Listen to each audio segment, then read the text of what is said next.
casi para conducirme en mis palabras en una dirección ojalá contraria a lo que estáis pensando ahora. Si voy a hacer una mínima encuesta brevísima, y la primera es: ¿quién de los aquí presentes se considera progresista? A ver, es que es una pregunta trampa porque o sea, como que la palabra progresista ahora tiene como unas connotaciones. No, si trampas voy a hacer unas cuantas. Pero, ¿quién se consideraría progresista? Yo diría que, no sé si esto se puede recoger, pero un segundo, vamos a ir a eso, pero veo que hay dudas, veo que un poquito menos de la mitad de las personas aquí presentes se consideran progresistas. ¿Quién cree que esta generación va a vivir peor que la de sus padres?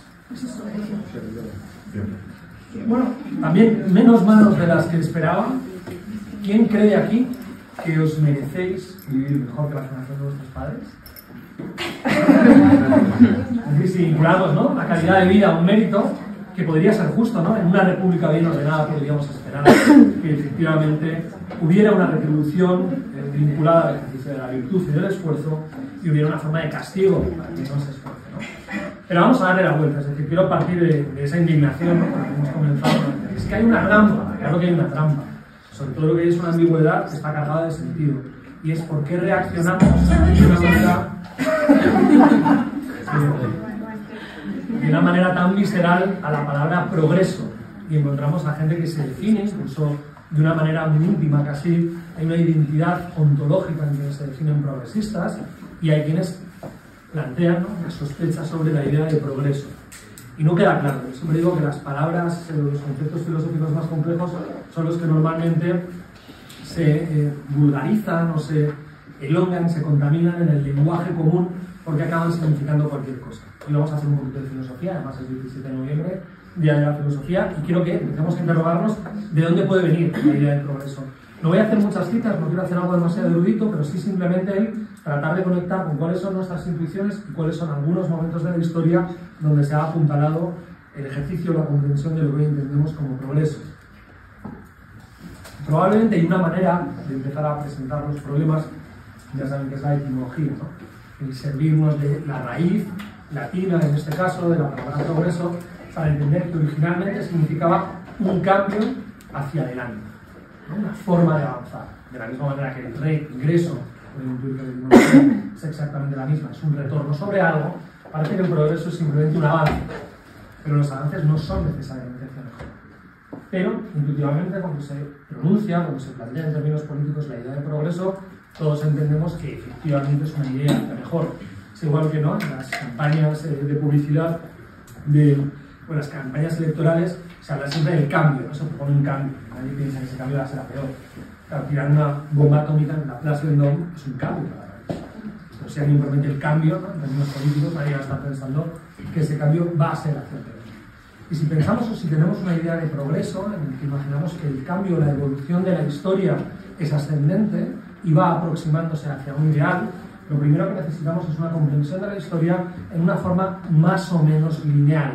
Necesitamos que haya algo que se va moviendo a través de los puntos de una línea y que se aproxima hacia ese ideal. Esa es una comprensión de la historia un tanto simple, un tanto ambigua y muy antigua, que no es la más antigua, ni siquiera es la única que podemos encontrar en nuestra tradición intelectual. Un griego esto no lo entendería, por ejemplo. La cultura griega, mucho más aproximada, mucho más apegada a los ciclos naturales, entendería que la historia tiene un movimiento circular. ¿Esto quiere decir que se iba a repetir nuestra propia biografía? No, pero simplemente entendían que la historia era una colección de ciclos que tendían a repetirse. Con la comprensión del tiempo se compadecía antes con la idea del círculo que con la idea de la línea. Sin embargo, también pensaban, es decir, que podía existir algo así, como una forma de progreso, incluso de progreso moral. Y ya voy concluyendo a qué nos podemos referir con la idea de progreso en algunos términos. Así Platón, por ejemplo, planteaba un mito bonito, el mito de Er, al final de su República, donde, de una manera muy esquemática, resumo, que planteaba, digamos, una retribución post-mortem de los méritos que se ejercían en la vida. Algo muy parecido a como muchas personas, supongo que en esta sala entenderán que es la retribución que plantea, por ejemplo, el cristianismo. Las propias bienaventuranzas, cuando plantean un ejercicio futuro y dicen, bienaventurados los que sufren porque ellos serán consolados, se entiende que hay una forma de capitalizar o bien el sufrimiento, o bien el mérito, o bien el esfuerzo, o bien la virtud en tiempos futuros. Esa comprensión tiene, digamos, matices que son muy políticos.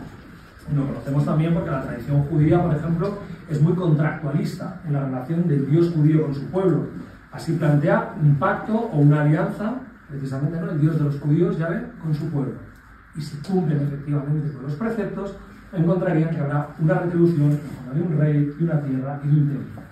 Esa manera, esa intuición, si queremos de una manera muy vaga, de que si nos portamos bien acabaremos encontrando una retribución, está detrás de muchos paradigmas morales. Esto no se compadece o esto no implica una comprensión lineal de la historia que conduzca a un progreso necesariamente hacia mejor, pero de alguna manera nos plantea esa lógica en la que de alguna manera habitamos todos, y es que la virtud tendrá una forma de recompensa.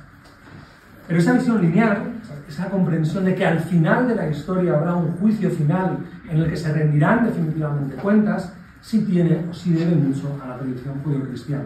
Ahora no tenemos tiempo, pero si tuviéramos mucho más tiempo, podríamos servirnos de las enseñanzas de San Agustín en Ciudad de Dios, por ejemplo, que son esos textos, digamos, que comprenden la historia por primera vez como un camino de salvación para la humanidad y donde se plantea esa línea también en términos políticos.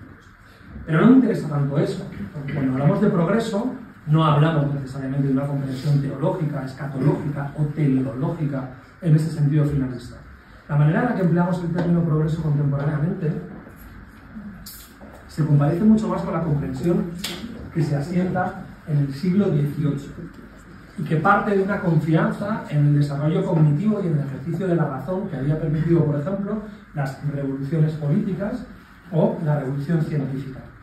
Y asumía que, en efecto, la historia era un lugar donde los seres humanos iban conquistando cotas de bienestar, cotas de conocimiento, cotas de sabiduría y de conquistas políticas que no eran revocables, sino que una vez que se conquistaban, en el fondo estaban conquistadas para siempre. Sin embargo, hablar de progreso nos exige dos cosas que normalmente no hacemos. Es hablar de progreso en qué se progresa y quién progresa. Hay una titularidad del progreso y hay un objeto del progreso. Así podríamos imaginar que hay sociedades que son más adelantadas en términos morales, ¿no? Y eso se puede explicar incluso por la comprensión de la comunidad moral. ¿Quiénes son los convocados a estar protegidos moralmente o a participar de la conversación moral? Bueno, pues de nuevo, si hacemos historia, descubriremos que, por ejemplo, en la antigua Grecia se entendía que eran plenamente ciudadanos los varones mayores de edad que cumplían una serie de condiciones que les permitían acceder a la condición civil de ciudadano. Y poco a poco hemos ido reconstruyendo una comunidad moral que, sobre todo desde el siglo I a.C., se empieza a preludiar en términos universales. Cualquier ser humano debe participar de la comunidad moral. Y después incluso hemos continuado, ¿no?, con los animales, incluso con los paisajes naturales, y nos hemos ido haciendo cada vez más sensibles a proteger a los sujetos que en principio están convocados a esa comunidad moral. Esa puede ser una manera de comprender el progreso y puede o no ir en paralelo con el progreso científico. ¿Son las sociedades que progresan científicamente mejores moralmente? Deberíamos invertir, por ejemplo, en términos políticos, más dinero en el progreso moral de nuestra comunidad de referencia, Madrid, España, Europa, Occidente, el mundo, o deberíamos invertir mucho más dinero en ese progreso científico. No queda claro, incluso podríamos hablar de distintas formas de progreso y los progresos no siempre se compadecen. Hay sociedades que han generado, digamos, procesos de aceleración y de mejora en algunas áreas, pero no lo han hecho en otras. Es decir, no hay una única variable que nos permita reconocer si estamos o no estamos progresando, sino que debemos exigir que alguien nos explique cuál es la variable con respecto a la cual decimos que progresamos. Pero no simplemente requerimos eso, yo les propongo que nos tuteamos, que impugnéis esa idea de progreso, porque cuando alguien habla de progreso habría que decir, ¿progreso en qué? Incluso cuando nos preguntan, ¿vivimos o vivís mejor o peor que vuestros padres? Probablemente la única manera razonable de responder sería, bueno, pues depende, ¿no? Y habría que trazar incluso una diferencia, muchos de vosotros viviréis mejor, otros peor, hay alguien que pueda aspirar a hacer un juicio sociológico y tratar de generalizar, pero no es sencillo, porque la pregunta por la titularidad del progreso también es interesante. Es decir, es posible, y hay datos que explican que es muy razonable pensarlo en esa dirección, que vosotros penséis que vuestra generación no va a tener las expectativas de mejora que tuvo la generación de vuestros padres o de los míos. Y esto es interesante porque no es lo mismo vivir mejor o peor que tener la expectativa de mejora que tenían nuestros padres. Por ejemplo, yo creo que mi generación ha vivido mejor, o yo he vivido mejor de lo que han vivido mis padres, pero mi expectativa de mejora ha sido peor.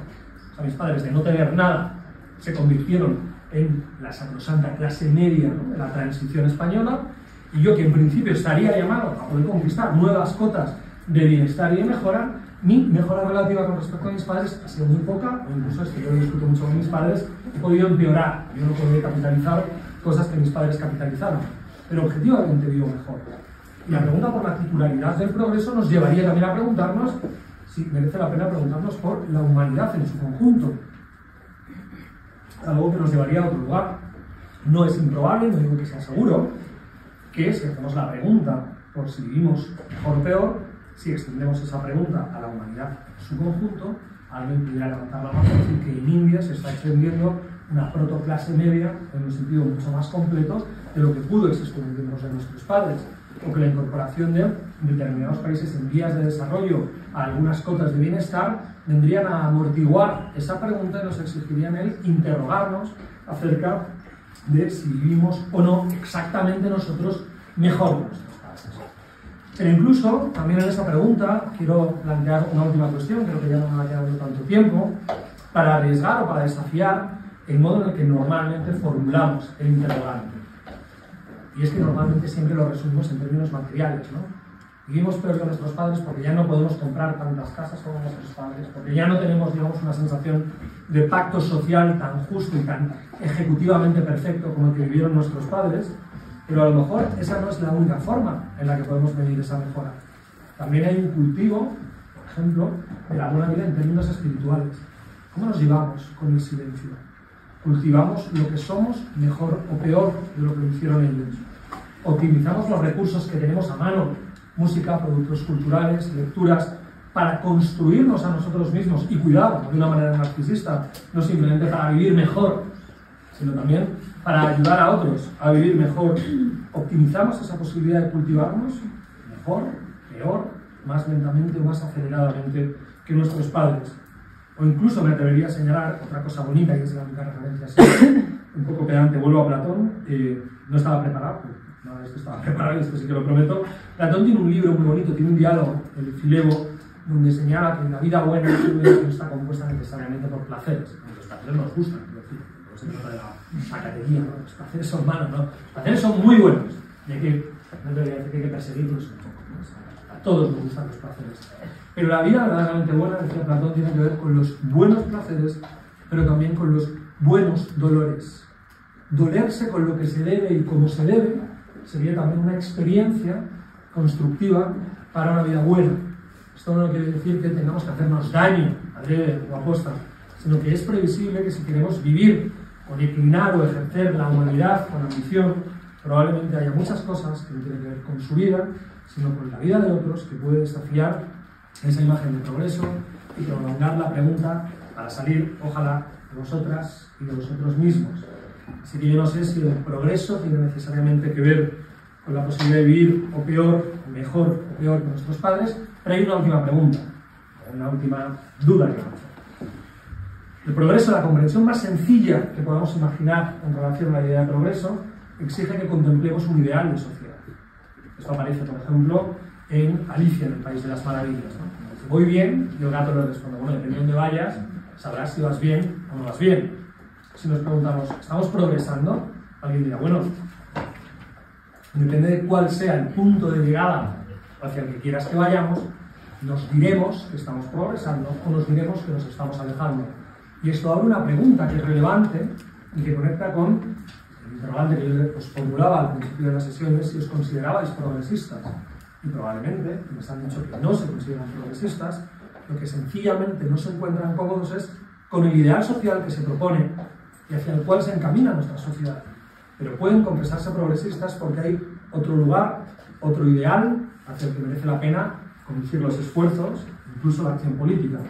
Lo complejo, y con esto termino, es que previsiblemente Vivimos en sociedades donde hay personas que tienen ideales sociales de convivencia y de ciudad, ideales civiles absolutamente contrarios a los vuestros. Y necesariamente tenemos que conciliar de alguna manera esa conquista. De modo que entre el ámbito público y el ámbito privado, lo personal y lo político, me atrevería a deciros que lo más inteligente, lo más filosófico, debería decir en este día de la filosofía, no es que comparéis vuestra vida con la de vuestros padres, sino que la comparéis con la mejor de vuestras vidas posibles, de las que tenéis cerca y de los que tenéis incluso un poquito más lejos.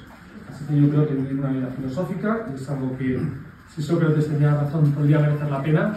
Consiste en compartir o en calcular, en prever o en evaluar la vida, no con la vida de otros, sino con un ideal que puede que no haya existido nunca, pero como el arquero que apunta a la diana cuando lanza la flecha, merece la pena apuntar, aunque sepamos que no lo vamos a conseguir, solo nos podemos acercar a esa diana si apuntamos a ese punto imposible.